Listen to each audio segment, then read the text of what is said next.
Buenos días, amigos. Bienvenidos una vez más a Portal de América Radio. Desde aquí, desde esta costa maravillosa del este de Uruguay, con un día que promete. Si así comienza el fin de semana, esperemos que el turismo tenga un bonus track en estos días. Buenos días, Ramón Disequilla en Madrid. Te veo abrigado y fuera del área de confort. ¿Dónde anda usted? Muy buenos días, Iberoamérica. Buenas tardes ya casi para nosotros. Estoy en Madrid, en una confitería con unas mesas a la calle, en un frío mediodía, muy frío mediodía, pero hay unas estufas acá afuera, esas estufas de exteriores, que más o menos se soporta. Muy bien, te felicito por el sonido, porque está excelente a pesar de que estás en exteriores. Aquí veo que está entrando en instantes Martín Rosani desde Buenos Aires. Eliseo Sequeira tenía trámites temprano que cumplir y en cualquier momento va a aparecer Alejandro Barreto. Lo que ocurre es que Ramón tiene algunas otras obligaciones en este día de viernes, y estamos aprovechando el tiempo con él para grabar lo que tengamos que hacer con él, que es bastante. ¿Por dónde empezamos? Yo creo que el tema medular, Ramón, y después vamos a aprovechar antes de recibir al invitado en el segundo bloque, vamos a empezar con el tema lamentablemente, de la guerra, y antes de recibir al invitado de hoy, hagamos un paso por los números que se conocen del turismo español. Ayer, viendo los noticieros, viendo las diferentes noticias que uno ya está como habituado a ver en estos ya 9 días de guerra, vimos algo que nos puso los nervios de punta, como a todo el mundo en este momento. Si faltaba algo para esta demencia de invasión de Ucrania, es el bombardeo a una central nuclear, nada más ni nada menos que, como dicen, la más grande de Europa. En estos momentos estamos en ese punto del conflicto bélico que tiene en ascuas al mundo entero. ¿Cómo se ve desde allí, Ramón? Bueno, se ve de forma contradictoria. Si uno no escuchara las televisiones, las radios, y no leyera los diarios y ve la vida ordinaria, está todo normal. Inclusive está recuperando una actividad muy fuertemente, sobre todo aquí en Madrid, que te diría que desde antes de la pandemia no se veía una actividad tan importante. Pero Europa está en guerra, y es una realidad. Cuando prendes un televisor o ves una noticia, realmente es espeluznante. No solo Europa está en una guerra que no ha tenido nada que ver, que es un convidado de piedra, porque un vecino que quiere formar parte de la Unión Europea y quiere formar parte de la OTAN, la Organización del Tratado del Atlántico Norte, que es nuestra defensa armada, ha sido invadido por la Federación Rusa. Y la noticia que tú decías del ataque a la central nuclear es espeluznante. Realmente ahí es cuando uno se sacude y ve que la normalidad que está disfrutando es muy frágil. Y aparte, el líder de la Federación Rusa ha amenazado con una guerra nuclear. O sea, creo que es un grado de locura tan grande. Quizá al ser tan grande esa locura, está entrando en el absurdo y nadie le cree. Pero nadie le creía que iba a invadir, y invadió. Eso es lo que más nos sacude. Recién acaba de entrar una noticia que las fuerzas ucranianas han matado a un general ruso, están resistiendo heroicamente, y España se ha tomado muy en serio esto, enviando alimentos, la gente está movilizada, en todas las redes sociales se está juntando dinero para enviar a, a los refugiados que están en este momento, ya han pasado el 500.000 en Polonia. Polonia se ha portado muy bien, ha sido realmente un ejemplo de lo que es la generosidad. La solidaridad, ¿no? Y el turismo en España, una vez más, mejor dicho, no solo en España, el turismo como actividad una vez más, se mete en la cosa, y hablando de solidaridad, hay una movida muy interesante de la SEAT y ya hay algunos ejemplos de alguna cadena hotelera. Contanos eso, Ramón. Bueno, Madrid, como siempre, se ha puesto a la cabeza para recibir los refugiados, y ya han llegado pocos, una docena de refugiados, han sido recibidos por las autoridades del ayuntamiento y de la comunidad, y ya la cadena Meliá ha abierto sus hoteles para recibir refugiados, sin preguntar nada, o sea, lo mismo que pasó. Ese es el gran ejemplo de Madrid, ¿no? Lo mismo que pasó cuando al inicio de la pandemia, en los hoteles de Madrid que tenían que cerrar porque no tenían turistas, los mantuvieron abiertos para atender a los que tenían que hacer cuarentena y no estaban enfermos, y todo el personal sanitario que por estar en contacto con los enfermos no podía volver a su casa porque si no en su casa tenía que estar en cuarentena.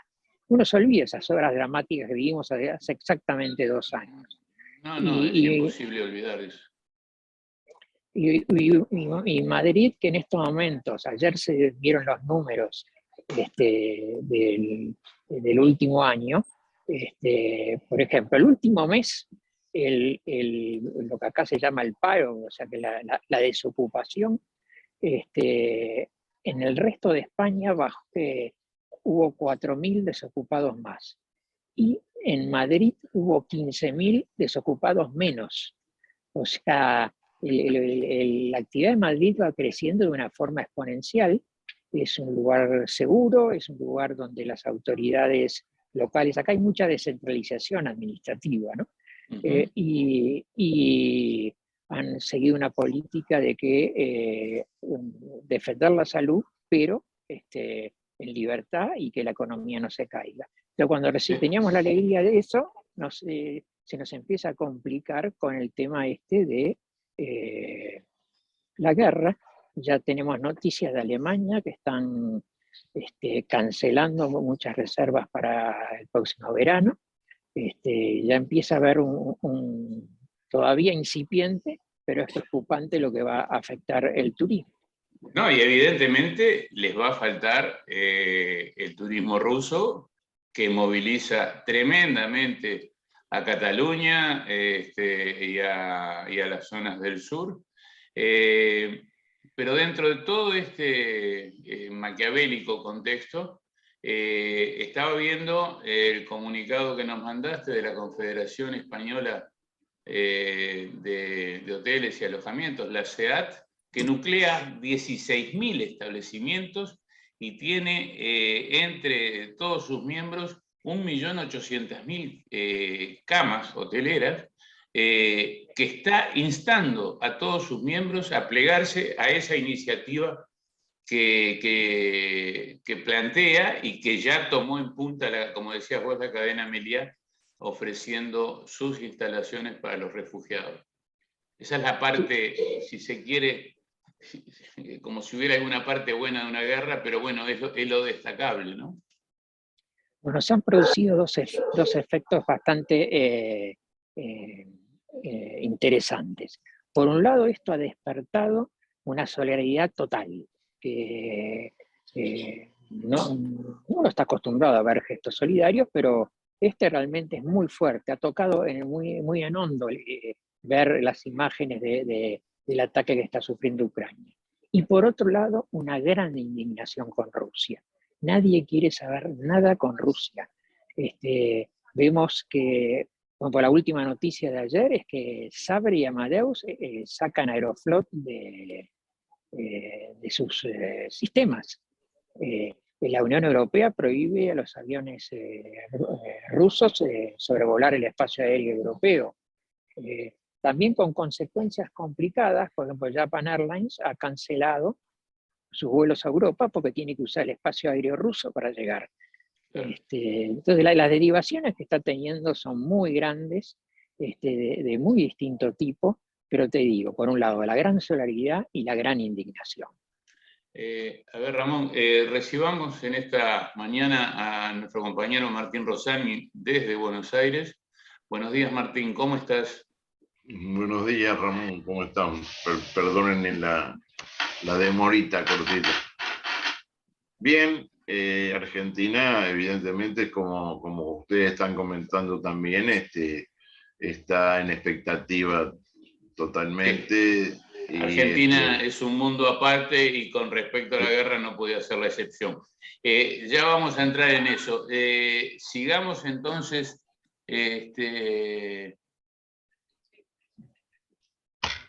A ver, que el invitado me está haciendo una pregunta. Sigamos, Ramón, con este tratamiento que le estábamos dando a las noticias y pasemos directamente a el martes 8, a esta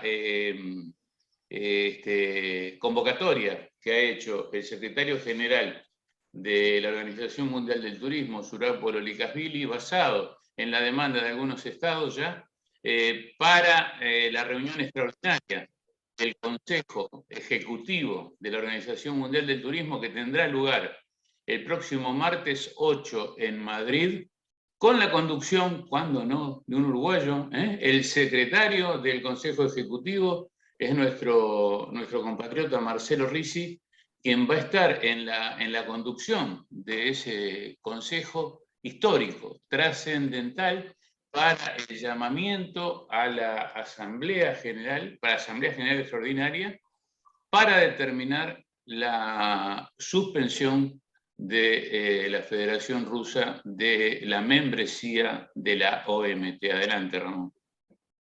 Bueno, justamente esta guerra provoca en todos los campos grandes sacudidas. Y bueno, el turismo siempre es la primera víctima de las catástrofes naturales, de las guerras y de todo lo que afecte a la libertad de circulación de las personas. El turismo es el primer afectado.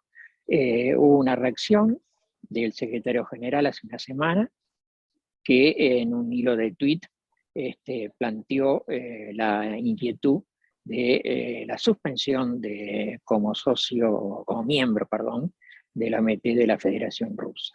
Eso fue recogido por varios países, hicieron una presentación formal y en base a esa presentación formal el secretario general convocó a una reunión extraordinaria, como tú decías, la primera vez en la historia que hay una reunión extraordinaria del Consejo Ejecutivo. Y el Consejo Ejecutivo el próximo martes, conducido por nuestro compatriota Marcelo Risi, va a tomar la decisión, un único punto de la orden del día, que es si se convoca a una Asamblea General Extraordinaria, que el único que la puede convocar es el Consejo Ejecutivo, para tratar la suspensión de la Federación Rusa. No se sabe si va a haber los votos necesarios, se necesita 2/3 de los votos de los 35 miembros del Consejo Ejecutivo para poder convocar una Asamblea General Extraordinaria. O sea, esto ha afectado a todos los niveles y también sería un caso de una Asamblea General Extraordinaria inédito. Se está evaluando. Expliquemos algo, Ramón, que es muy importante, porque cuando uno piensa en un llamado de este carácter, y como estás diciendo vos, 35 miembros, juntarlos en pocos días en Madrid, no es nada fácil, pero hay alguna circunstancia, hay alguna cuestión estatutaria que permite que ese gran tema sea de alguna forma solucionado de una manera bastante concreta y perfectamente viable, como es la participación de los embajadores de cada estado, ¿verdad? Acreditados en España. Sí, no solamente los embajadores, porque la OMT en sus estatutos no prevé las reuniones virtuales, que es una inquietud para el futuro de Pero tampoco modificar las los prohíbe. estatutos. Tampoco las prohíbe No. porque es tan viejo el estatuto. Sí, no existían. No existía. Cuando se hizo no existían. Entonces las reuniones son exclusivamente presenciales. Ahora que los miembros del Consejo Ejecutivo son 35 países que se eligen, tienen un mandato de 4 años y se renueva por tercios cada 2 años. Repartido siempre en una forma equitativa de las distintas regiones del mundo.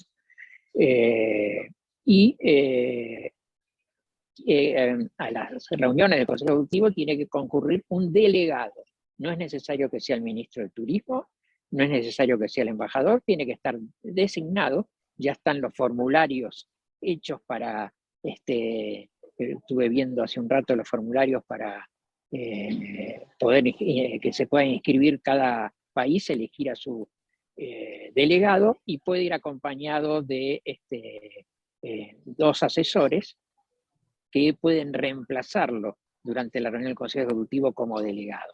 O sea que no es necesario que los ministros de turismo de los 35 países estén en Madrid el próximo martes. Y en este caso tampoco es exclusivo para los embajadores, puede ser un funcionario de la embajada. No, cualquier persona que designe, no es en este caso, los estatutos prevén que normalmente es el embajador, pero no es exclusivo, no es excluyente que tengan alguna persona, ese país que esté especializada en el tema OMT, en el tema turismo, que sea designado. O sea que si hay voluntad de concurrir, los 35 pueden concurrir perfectamente, no hay ninguna excusa para no concurrir. Bueno, ¿y el Portal de América va a andar cerca de ese Consejo Ejecutivo? Bueno, estamos intentando, lo que pasa que el Consejo es a puertas cerradas. Muy cerrado, claro. Y con paredes muy gruesas. Pero tenemos un medio adelanto para nuestra audiencia. A las pocas horas de realizado el Consejo Ejecutivo, de la sesión extraordinaria del Consejo Ejecutivo de la Organización Mundial del Turismo, tendremos en primera línea información directa. Lo dejamos así, con ese anuncio de lo que está ocurriendo. Ramón, mientras ingresa nuestro invitado de hoy, en breve ya lo vamos a tener, demos un repasito por los números del turismo español, porque a pesar de la guerra, o mejor dicho, aún con la guerra, el mundo sigue su marcha y hay datos estadísticos del turismo español que ha recuperado tremendamente su potencial, ¿no? Bueno, por un lado, el turismo nacional, que es muy fuerte en España. O sea que España es un país de 45 millones de habitantes, con un altísimo poder adquisitivo y con una renta per cápita muy alta.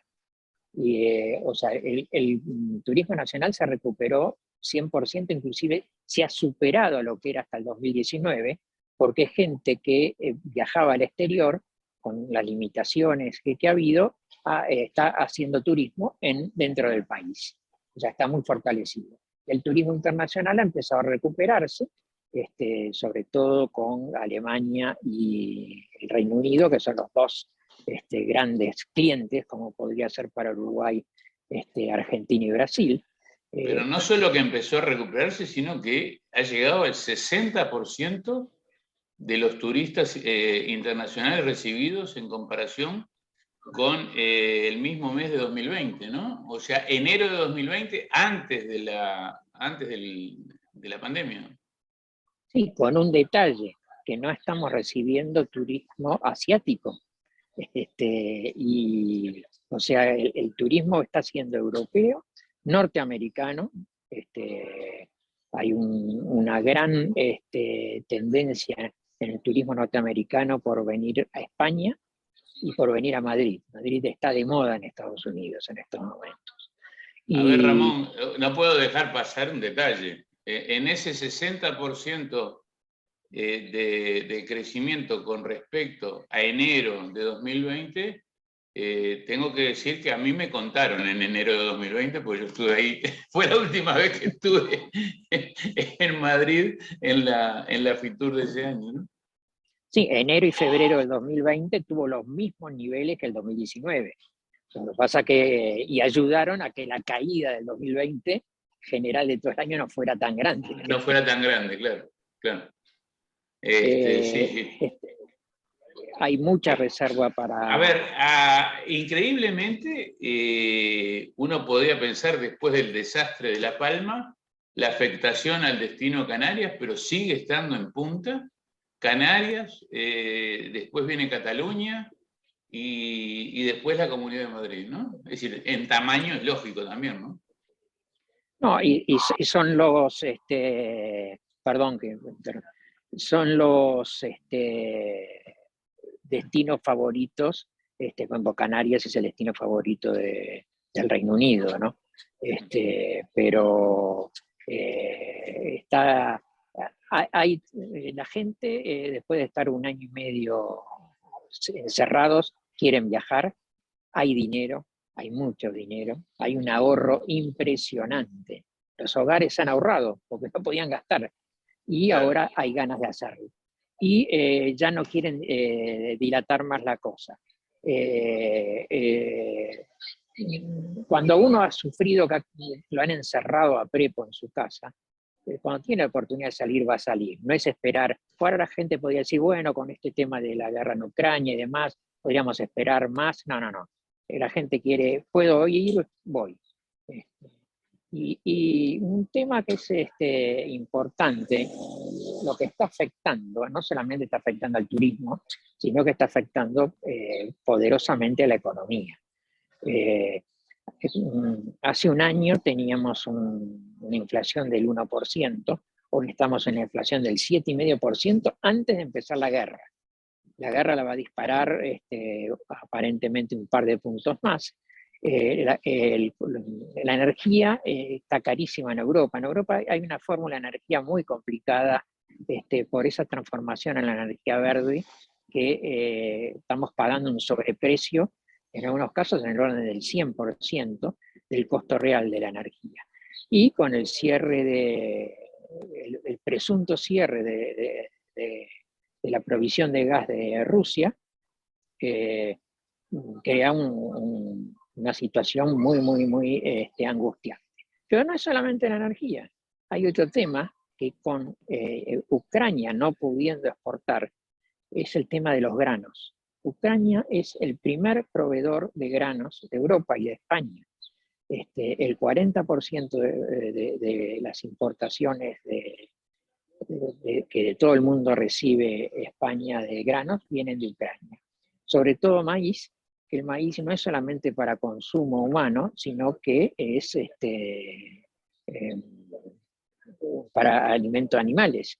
Entonces, para la cadena alimenticia es importantísimo. Y ahí se abren posibilidades con otros países, pero hay problemas. Primero, Brasil es un gran proveedor de granos para España, pero la cosecha de Brasil va en contratemporada con la de Ucrania, hemisferio a hemisferio.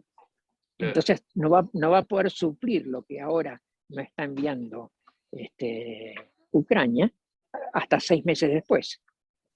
Una alternativa es la Argentina, pero lamentablemente la Argentina... Está en la misma con el tema de la contratemporada. No, y tiene otro agravante, utiliza pesticidas que no están aprobados por la Unión Europea.